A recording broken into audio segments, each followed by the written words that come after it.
이항영 전문위원과 함께하는 딱 이거 시간입니다. 안녕하십니까? 네, 안녕하세요. 예, 앞선 프로그램에서 오늘 그 4분기 실적에 대한 얘기 해주신다고 했잖아요. 네.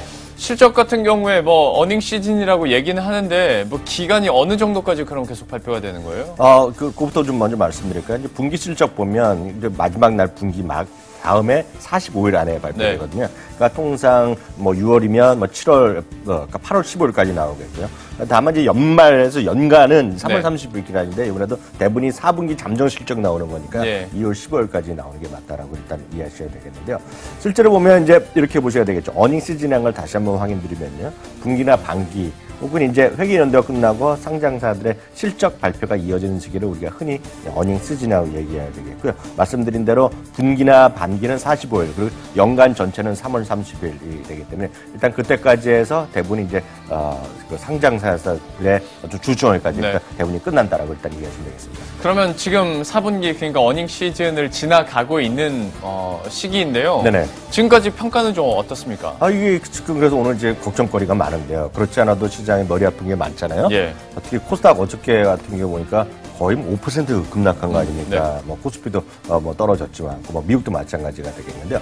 지난 주말까지요. 상장사의 77건데 여기 77것이 뭐냐면 컨센서스가 뭔가 좀 있었던 기업들이요. 네. 그러니까 컨센서스라는 거는 증권사에서 최소한 3군데 이상의 실적 추정치가 있어야지 뭔가 평균이라는 의미가 있잖아요. 네. 그러니까 평균 대비 어떤 그런 3개 이상이 났다면 이런 기업이 그 기업들 중에 이런 7기업의 실적을 발표했는데요. 여기서 이제 문제가 나옵니다. 이런 7기업 중에요. 55개 기업이 컨센서스를 하회했어요. 그러니까 시장 평균보다 좀 부족했다라고 보셔야 되겠고요. 네. 상대적으로 보면 미국 같은 경우에는 늘 75에서 80%.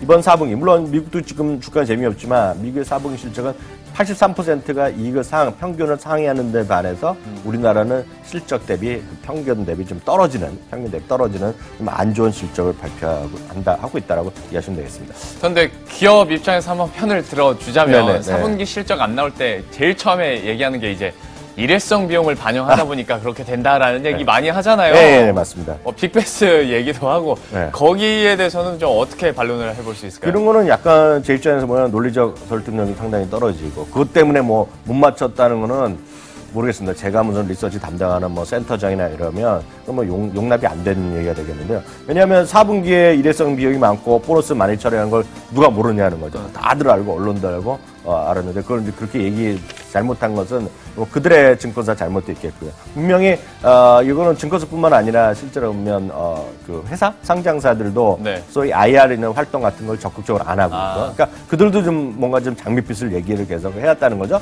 그러니까 그것도 좀 문제가 있겠고요. 거기다 이제 환율 같은 경우도 충분히 매일매일 나오니까 계산 사실 이런 것들은 애널리스트 저도 그렇지만 엑셀로 만들어 놓거든요. 환율 값이 딱 떨어지는 건데 이런 것들도 보면 제대로 못했대. 물론 얘기는 할 수 있죠. 얘기는 이제 4분기 실적의 시점에서 환율이 뚝뚝 떨어졌다를 얘기는 하지만 실제로 보면 어찌 보면 변명거리밖에 안 되는 거가 되겠고요.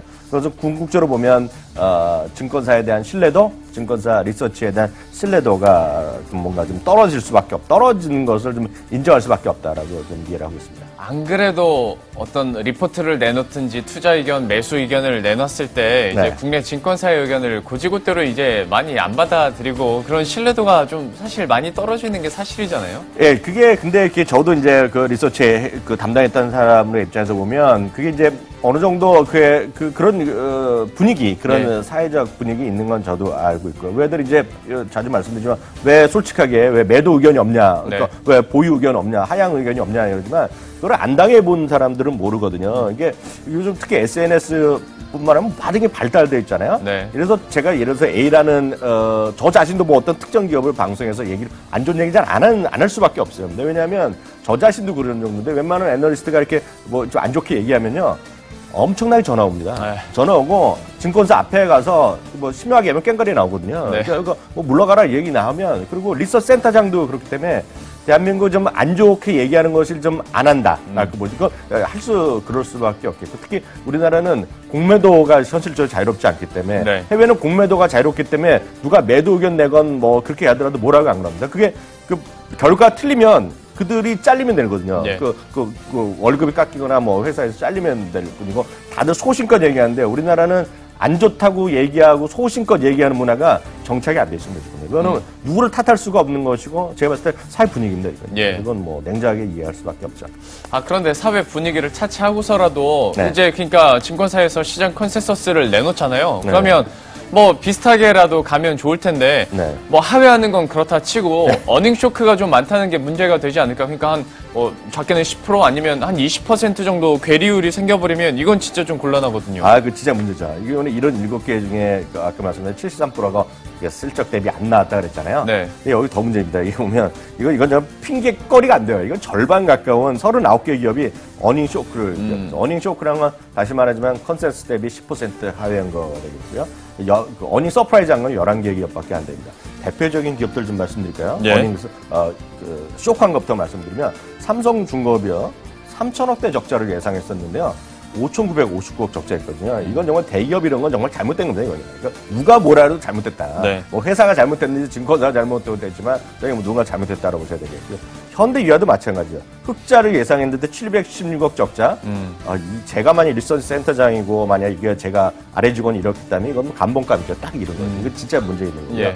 현대로템도 흑자 예상했는데 적자 이거 났고요. 현대자동차도 추정치 대비 31% 하회인데 이건 정말 현대자동차 이건 창피한 줄 알고요. 이건 모든 현대차 그룹 자체가 잘못한 겁니다. 이건. 예. 이거는 그동안 더 솔직하게 얘기를 했어야 되고 현대차 그룹 같은 게 IR 조직이 왜 없겠습니까? 충분히 얘기할 수 있었는데 얘기를 안 한 거거든요. 네. 뭐 증권사도 탓할 수 있지만 전 자동 현대차 그룹이 IR할 때 더 적극적으로 해야 된다는 생각 갖고 있고요. 현대차 이러니 뭐 다른 것도 말할 것도 없죠. 기아차 28.9% 그리고 충격이 현대모비스 주가에도 영향 받았잖아요. 47.7%가 하회한 거. 현대차 그룹이 반성할 일입니다. 이거. 그룹이 자체적으로 이렇게 쫙 다 어닝 네. 쇼크가 나오다 보니까 이 부분은 기업 입장에서도 좀 적극적으로 얘기를 해야 되지 않았었을까라는 아쉬움도 있고 반대로 어닝 서프라이즈 같은 경우에는 그럼 어떤 기업들이 있습니까? 삼성물산이요. 그 기업만 말씀드리면 삼성물산, 현대산업개발 그리고 하나금융지주 요즘 은근히 어제 같은 경우도 제가 보기엔 한 3% 올라간 것 같은데 네. 어제 같은 올라간 것도 좀 이상하지만 어떻게 됐건 그 하나금융지주, 그 메리츠증권 그리고 신세계, 이마트 등 이런 것들이 좀 서프라이즈 종목군으로 좀 분류된다라고 일단 말씀드리고 있습니다. 이렇게 쇼크와 서프라이즈 종목들을 살펴봤는데 그러니까 골자는 이제 증권사에서 예상하고 있는 실적과 현실이 괴리가 좀 크다라는 거 아니겠습니까? 그런데 코스피에서도 이러면 코스피 이제 대충 마무리가 되면 이제 코스닥 기업들이 실적을 발표하잖아요. 여기도 네. 만만치 않겠네요. 코스닥은 그나마 위안을 받을 수 있습니다. 제가 그래요? 역설적으로 말씀드리면 예. 실적 컨텐츠 있는 종목들 자체가 거의 없습니다. 그래서? 그렇기 때문에 좀 쇼크란 단어 자체가 별로 안 나올 수 있다는 얘기인데요.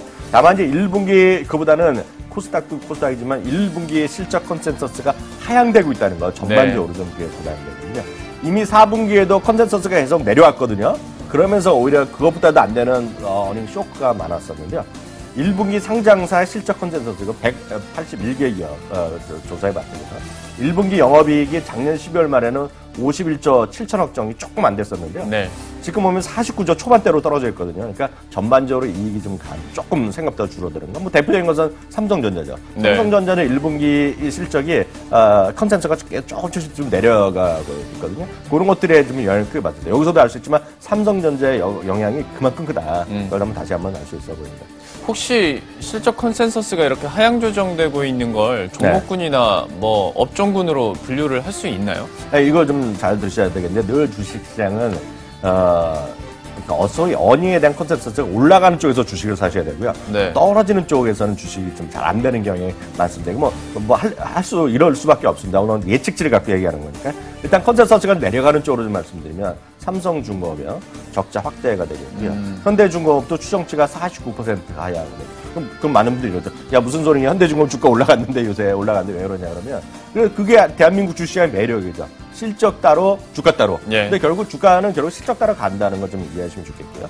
LIG 렉선이 30% 정도 하향되고 있고요. 하나테크인다 거의 20%, LG디스포센트 50%, LG노텍도 38%. 그러니까 컨센서스 하향되는 쪽은 좀 주가 좀 재미없다 단기적으로나 이렇게 보셔야 되겠고요. 예. 이제는 상향되는 쪽 좀 보셔야 되겠는데요. 금호석유 그리고 하나금이 요즘 강한 이유가 또 여기도 있는 거죠 사실은. 계속 올라가고 있고요. 실리콘웍스 그리고 삼성 SDI 요즘은 주가 재미없는데요. 상향되고 있거든요. 예. 이런 게 좀 재미있겠고요. 유진테크도 이런 것들 좀 올라가고 있다라고 이해하시면 되겠습니다. 그럼 이렇게 다 정리를 해주셨으니까 마지막으로 투자 아이디어 정리를 해주시죠. 오늘 쉽지는 않은데요. 큰 틀에서 봐서 오늘 원칙적으로 말씀드리면 환율 부담 등으로 인해서 실적 컨센서스가 하향되고 있다. 이것은 전반적으로 대한민국 주시장이 좀 부담스럽다라고 일단 이해해서 되겠고요. 두 번째는 그렇게 뭐 제가 일반화되긴 쉽지 않지만 금융이라든가요. 소재 쪽이 그나마 좀 실적 상향이 나오고 있거든요. 그러니까 그런 쪽에 늘 말씀드리면 그런 쪽에 좀 비중을 늘리시라. 이렇게 조언드리고 싶습니다. 네, 이렇게 해서 오늘 어닝 시즌과 관련된 투자 아이디어까지 함께 살펴봤습니다. 지금까지 이항영 전문위원과 함께했습니다. 고맙습니다.